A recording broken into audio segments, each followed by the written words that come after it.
You are about to hear a story, not just a story of two countries, but of people, of fear and courage, of borders and choices, of silence and fire, India and Pakistan.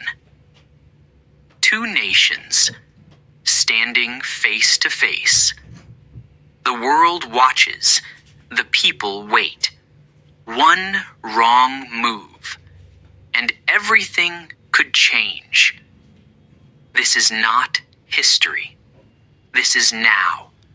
So close your eyes and listen closely.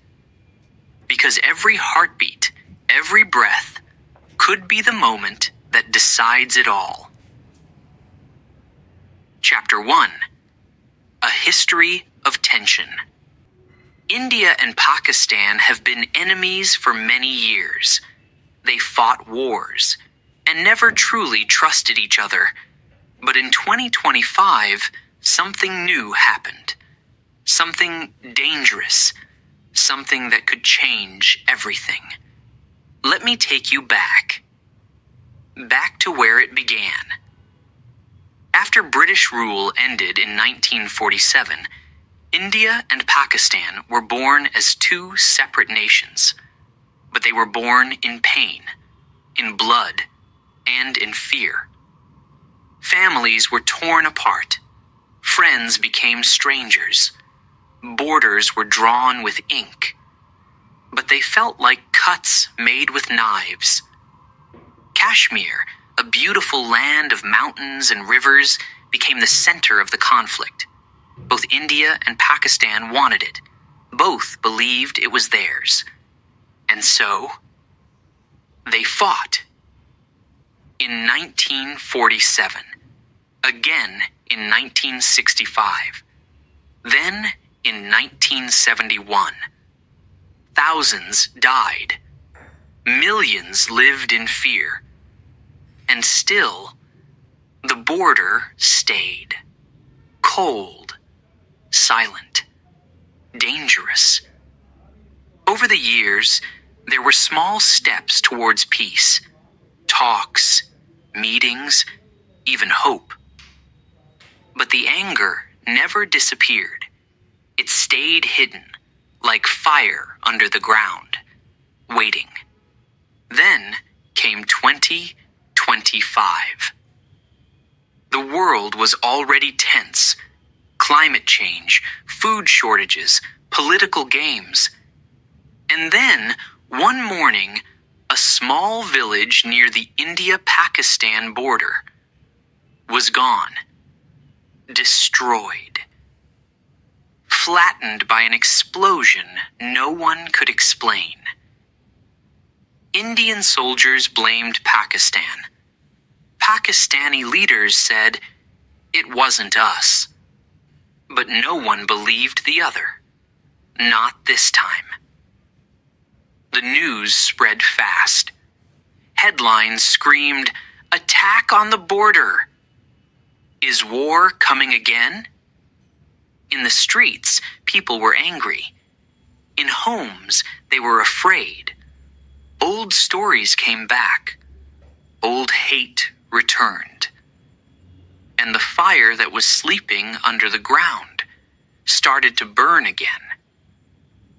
I remember speaking to Ayan, a teacher from Lahore. He told me, "We don't want war, but we are ready. If we must fight, we will." And in Delhi, Mira, a nurse, whispered through tears, "I don't want to see more dead sons. Not again. Not after what happened to my brother." The border was no longer just a line. It was a wound. Open. Bleeding. This was not just history anymore. This was now. And as the sun rose on the morning after the explosion, tanks moved closer to the line, jets flew low over the skies, and people, millions of people, held their breath. What would happen next? the leaders choose peace or fire? Would the world watch again and do nothing? No one knew. But one thing was clear. The 2025 border crisis had begun, and nothing would ever be the same. Chapter 2. The Kashmir Attack. In April, everything changed. It was a quiet morning in Kashmir. The sky was clear. The mountains stood tall, covered in soft white snow. Tourists were drinking tea, taking pictures, smiling, and then a sound tore the sky. A loud explosion shook the ground. Smoke rose high into the air, and screams filled the valley. A bomb planted near the market, where families walked, where children played. 47 people died that day. Men, women, children. Gone. News spread across the world like fire. People cried. People shouted. The images on TV were hard to watch. Blood on the snow. Bags left behind. Shoes without owners. In Delhi, the government spoke quickly. This was a terror attack, they said. And then they pointed a finger at Pakistan. Pakistan did this, one Indian official said. They planned it. They want war. But in Islamabad, the answer was clear. Number we didn't do it. We don't want war. We want peace. No one listened. Or maybe no one trusted. The border grew darker. Troops moved closer. Guns were ready. Planes waited. People on both sides were afraid. I spoke to a man named Irfan, a shopkeeper in Srinagar. He had seen the attack with his own eyes. I was selling scarves, he said, when the world exploded. He paused. I still hear the cries at night. Mira, the nurse from Delhi, called again. Her voice was shaking. My hospital is full, she said. Too full. We can't take more. Then silence and a soft whisper. Why does this keep happening? Why indeed? India wanted answers. Pakistan wanted respect. But no one wanted to take the first step back. So they moved forward, closer to the edge. Soldiers stood face to face, eyes sharp, fingers near triggers. Just one move, one mistake, and fire would fall from the sky. World leaders watched. America called for calm. China said, stay patient. The United Nations held meetings, but words felt small. Meanwhile, Kashmir cried. The valley, so full of beauty, now smelled of smoke. The rivers, once clear, were now red with pain. And the people? They waited. Waited for peace. Waited for justice. Waited for someone, anyone, to stop what was coming. But no one came, and the world held its breath. The 2025 border crisis was no longer just a political problem. It was human, it was personal, and it had only just begun. Chapter 3. A dangerous game. India started to act. First, it stopped all visas. No one could come in. No one could leave. Then, the borders were closed. Tight. silent, like a door, slammed shut. Trains stopped. Flights were canceled. Families were trapped on both sides, waiting, worrying, crying. And then the army moved. Thousands of soldiers, big trucks, tanks with heavy guns, all heading to the north, to the border. The message was clear. India was ready. People across the country stood still, listening to the news. Some cheered, some prayed. In the parliament, one voice shouted, "We will protect our people." Another whispered, "This is a dangerous game." And it was. Because across the line, Pakistan watched, and Pakistan spoke, loud, strong. "Any move will bring fire." They showed their missiles. They moved their jets. They sent their own soldiers to the border. The tension was like a wire pulled too tight. One snap, and everything could break. And in the middle of it all were the people. Farmers in small villages, mothers with babies, old men who remembered the last war and the war before that. They knew what could come, and they were afraid. Ali, a young man from Lahore, told me, "My grandfather still has burns from the 1971 war." He looked down. "I don't want my children to see fire in the sky." In Kashmir, the streets were empty. Shops closed, schools silent. But in the silence, there was fear. Mira, yes, the nurse from Delhi, called again. Her voice was tired. "I treated a soldier today," she said. He smiled. He was brave. But when I looked into his eyes, I saw fear. Real fear. Even the brave were afraid. Because this was not just words now. This was not a movie.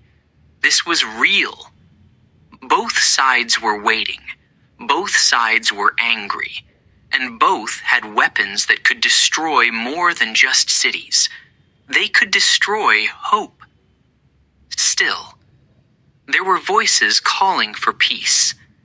Teachers, writers, children holding signs. One sign read, "No more war. We want to grow, not burn." But were those voices loud enough? Would anyone listen?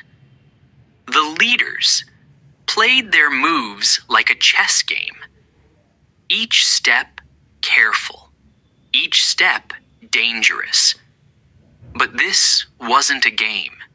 This was life.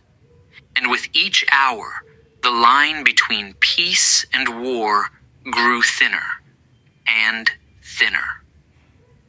The world watched. The world waited. And in the dark, the fire kept growing. Chapter 4. Missiles and Messages.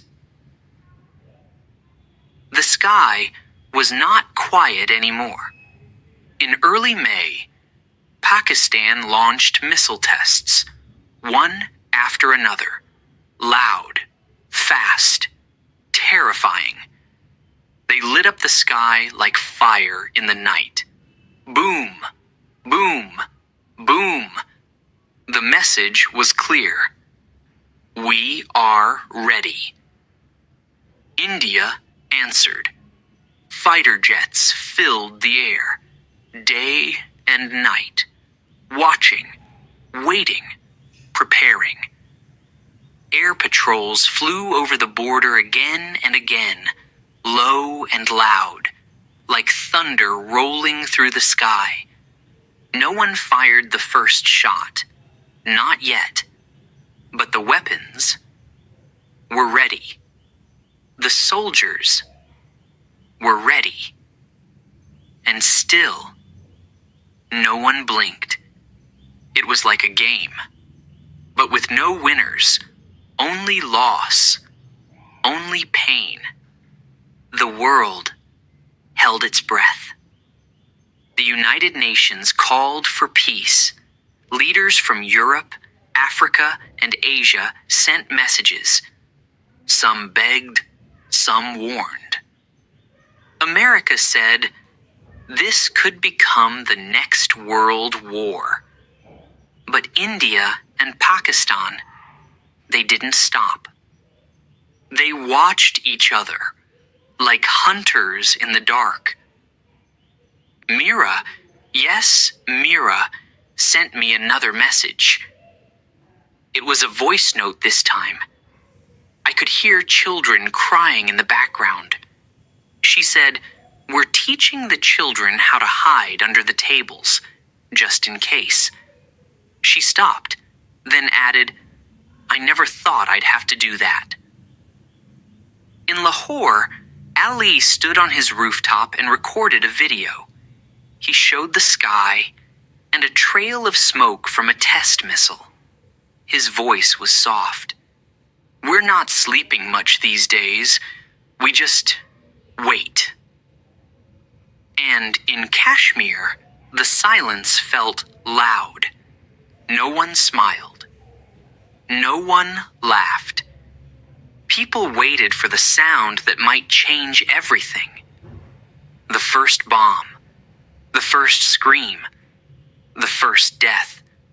But still, nothing came. Why? Because deep inside, neither side truly wanted war. They wanted power, respect, control. But war, number behind the anger, was fear. Behind the speeches was doubt. And behind the soldiers were families, mothers, fathers, brothers, sisters, all hoping, all praying. Please, let this end before it begins. The missiles were real. The jets were loud. The messages were strong. But there was still a chance to stop, to sit, to speak, to step back from the fire before it burns the whole world. And as the sun set over the mountains that week, no one knew what tomorrow would bring. War? Peace? Another warning? Or the end of everything? The next move would decide it all. Chapter 5. Civilians in Fear. People living near the border were scared, truly scared. You could feel it in the air, heavy, cold, like a storm, waiting to break. Schools were closed. The classrooms were quiet. No laughing, no lessons, only silence. Families packed their things, bags, blankets, bread, and they left.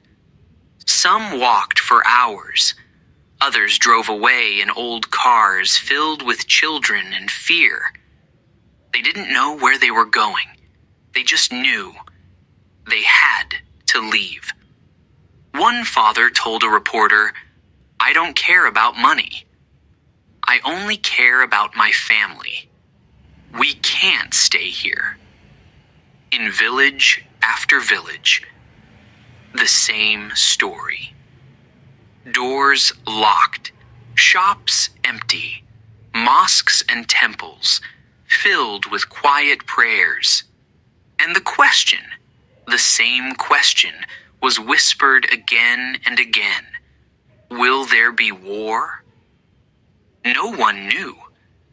But everyone felt it. Close. Too close. In Amritsar, a woman named Shalini held her baby tight. She looked at the sky every time a plane passed. I don't want my child to grow up in fear, she said. Her eyes were tired, red, but she didn't cry. Not yet. In Sialkot, across the border, an old man sat outside his house. He had lived through 3 wars. Now, he listened to the radio with shaking hands. He whispered, "This feels worse, because we know how bad it can be." The fear wasn't just in words. It was in empty beds at the hospital, in broken glass at a shop, in the quiet dinner tables where families ate without speaking. And the children? They felt it too. One little boy in Kashmir drew a picture with crayons, a house, a sun, and in the sky, a big red X. His teacher asked, "What is that?" He answered, "That's where the bomb will fall." What do you say to that? What can you say? The leaders gave speeches. The media showed numbers. The world talked about strategy and power. But the people, the real people, they just wanted to live, to be safe, to sleep without jumping at every noise. This wasn't just about land or pride anymore. This was about mothers and fathers, children and elders, dreams and fears, real lives, caught in something bigger than them. And as the days passed and the soldiers stood ready, the people prayed for a different kind of war, a war of words, a war of peace. One where no one dies. One where homes don't burn. But no one could promise that. Not yet. And so, the people waited in fear, waited in hope. Chapter 6. The Water War. War does not always begin with bullets. Sometimes, it begins with water. In late May, India made a decision, a bold one, a quiet one, but deadly. They stopped sharing water. The rivers that flowed from India into Pakistan were blocked. It wasn't a bomb. It wasn't a missile. But it was just as powerful. The Indus River, lifeblood for millions, began to dry. Not completely, but enough to feel the change. Enough to bring fear. Pakistan shouted, "This is a crime, a war against nature." India replied, "You attack our people. We control our rivers." This wasn't politics anymore. This touched life. Without water, the fields turned brown. The wheat didn't grow. The animals cried for clean water. Children walked farther each day, just to fill one small jug. A farmer named Bilal in southern Punjab showed his land to a reporter. He pointed at the cracked ground and said, "This was my life. Now it's dust." His wife stood beside him, holding their baby, silent, worried. In Delhi, a government official smiled at the news. "We are using pressure, without war." But remember Mira, the nurse, had a different view. called again. "I thought we were better than this," she said. Her voice was heavy. "This isn't a weapon. This is poison." She was right. Because when water becomes a weapon, no one wins. Even inside India, people began to protest. Let the rivers flow. Water is life, not war. But the leaders stayed silent, strong, unmoving. Pakistan, desperate and angry, made a threat. "If this continues, we will answer. You block water, we will not stay quiet." And again, the border heated up. Missiles were shown. Jets flew higher. And the people, they suffered. In a small village near Multan, a school had to close. No clean water, no toilets, no safety. A girl named Sana, only 10 years old, wrote a message on the blackboard before leaving. "Please stop this. We need water more than hate." Her teacher took a picture of it, and it went viral. Millions saw her words. Millions shared her cry. Because this war, this water war, was not between soldiers. It was between right and wrong, between survival and power. And as the rivers ran dry, so did hope. Unless someone stepped forward, unless someone chose peace. The world waited. Again, held its breath. Again.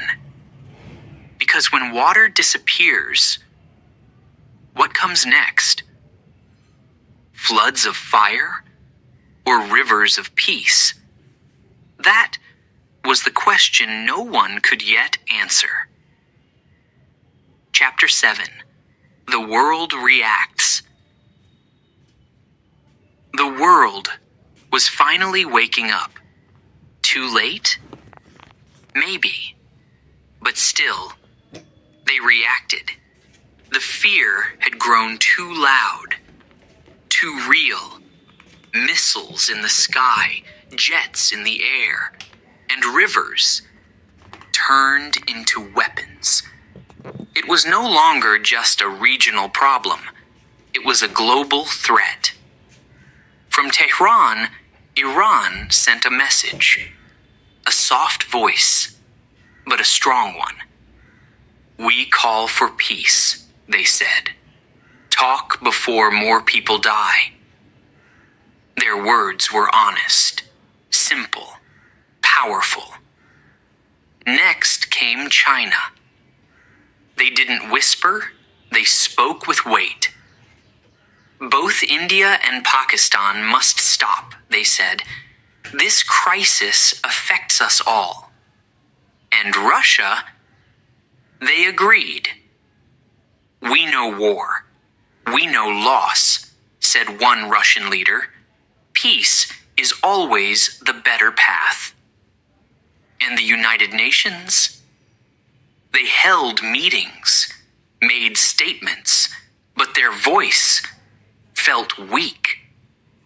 A group of leaders sitting in tall rooms, while children walked miles for clean water. A vote was made. A resolution passed. But nothing changed. Nothing. Back in Kashmir, the skies stayed gray. The soldiers stayed ready. And the fear stayed strong. The world spoke. But India and Pakistan didn't listen. Not yet. The clock kept ticking. Each day, closer to something terrible. Each hour, heavier than the last. Social media exploded.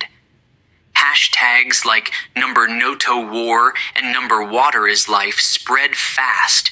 Millions of people from all countries shared photos, videos, voices. One video showed a little girl in Pakistan saying, "My garden is dry. Can we please stop fighting?"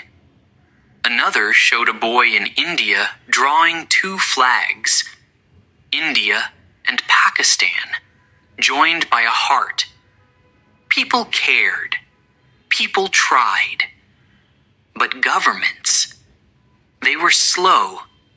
Too slow. A famous peace worker, Layla Amini from Iran, said it best. She stood at a protest and shouted, "Where are the leaders? Where are the brave ones? This is not about borders anymore. This is about life." The crowd cheered, but the silence from official rooms stayed cold. Even Mira, our nurse from Delhi, felt it. She sent one final voice message. "I'm tired," she said. "Tired of fear. Tired of waiting. Tired of seeing children who should be laughing, hiding instead." Her voice broke. "I just want someone to do something. Please." The world was watching. The world was hoping. But the question remained. Would anyone act in time? Would anyone stop this before it became the war everyone feared?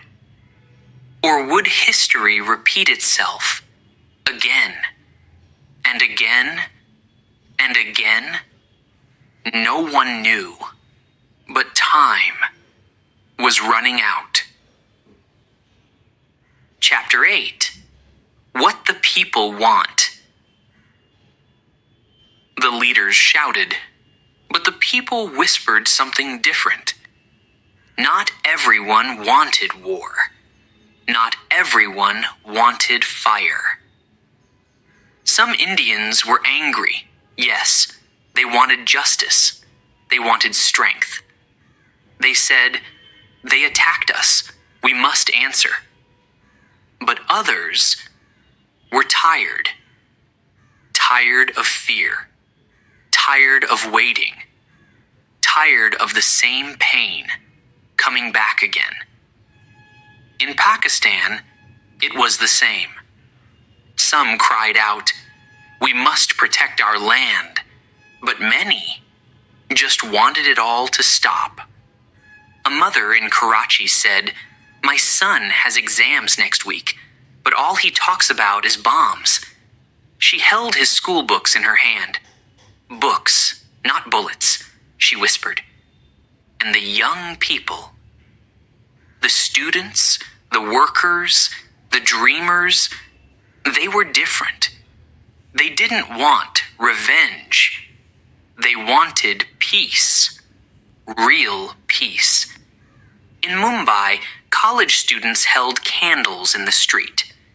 They sang songs, shared food, and carried signs. "We are neighbors, not enemies. Let us live. No more war."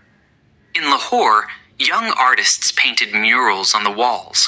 Bright colors, soft faces, open hands, peace doves flying over flags, hope drawn in light. But inside the parliaments, inside the big buildings where decisions are made, there was no music, no article, only fire. The leaders used strong words, cold words, words that made people feel proud, but also afraid. One Indian leader said, "We will not be the first to blink." Another in Pakistan replied, "If they come closer, they will see our strength." Not one of them spoke about peace. Not one said, "Let's talk." It was all about power, honor, victory. But the people? They wanted something simpler. To wake up without fear. To send their children to school. To eat dinner in peace. To laugh again. Sana, remember the little girl from before? She drew another picture. This time, it was 2 hands. One from India, one from Pakistan.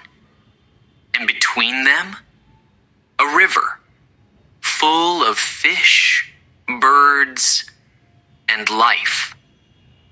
Her teacher shared it online.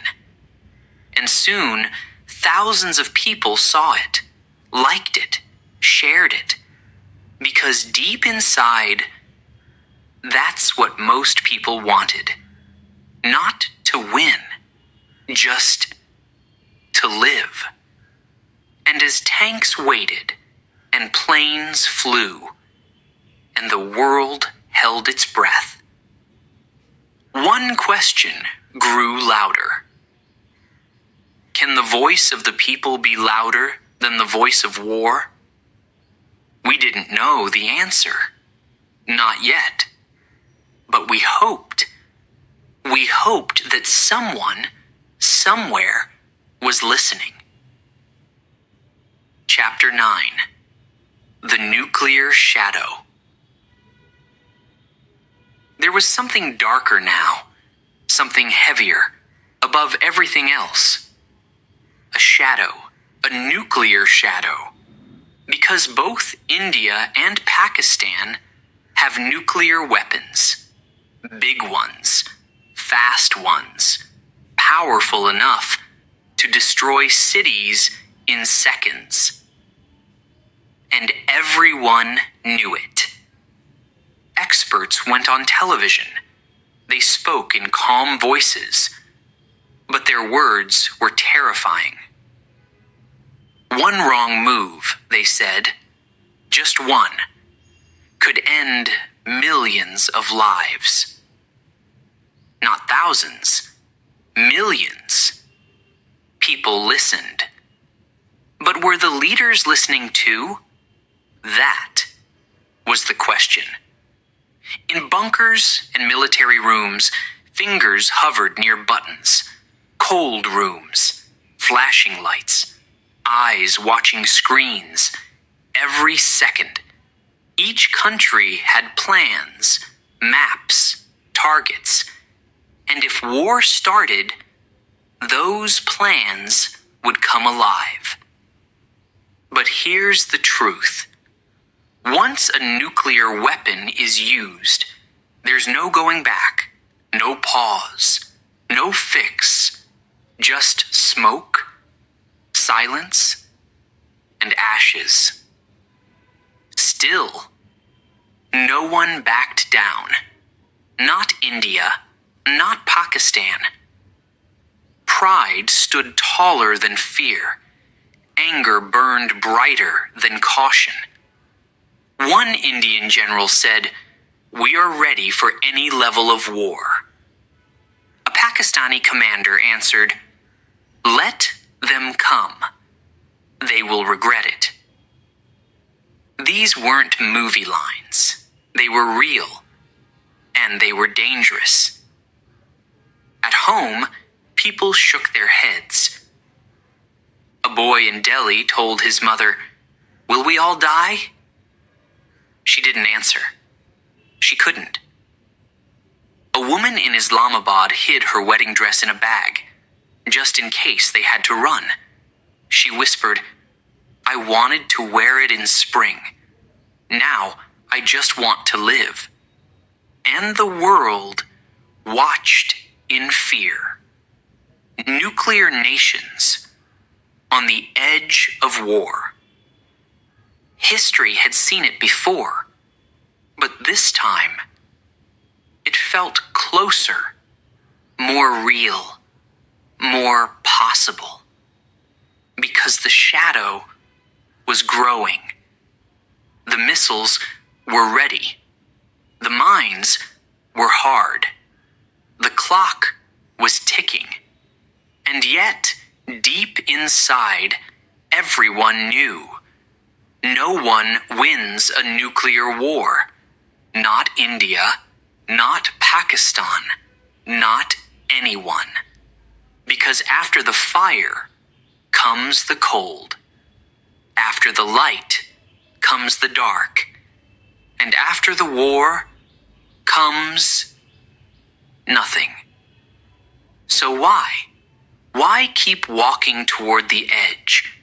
Why play with such fire? That's what the people asked. The scientists, the teachers, even some soldiers. But no one had a good answer. Only silence, only fear. And still, the shadow stayed, floating above the border, above the cities, above the hopes of millions, waiting. Would someone stop it? Would someone step back before the sky turned black? No one knew. Not yet. But one thing was certain.